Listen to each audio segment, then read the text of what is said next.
Фибрилді судорог дегеніміз балалардағы жоғары температура кезіндегі тырысулардың түрі.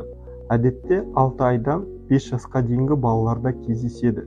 Дегенмен, бұл судорогтың түрі пациентке қауіпті ма, қауіпті емес па, эпилепсиямен байланысы бар ма, жоқ па екенін анықтау үшін фибрилді тырысулардың түрін анықтау қажет. Фибрилді судорогтың бірінші түрі қарапайым фибрилді судорогтар. Олар көп жағдайда 15 минуттан аспайды, тырысулар бүкіл денені қамтиды, тәулік ішінде қайталанбайды және баланың дамуына әсер етпейді. Екінші түрі атиптік немесе күрделі фибрилді судорогтар. Бұлар көп жағдайда 15 минуттан ұзаққа созылады, дененің бір жағын қамтиды, тәулікте бірнеше рет қайталануы мүмкін және де болашақта эпилепсия дамуына қауіпін арттырады.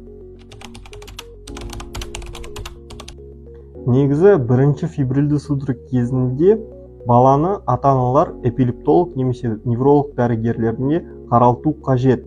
Дәрігер кеңесінде судорогтың қандай түрі екенін анықтап, керекті тексерулер мен нұсқаулар беріледі.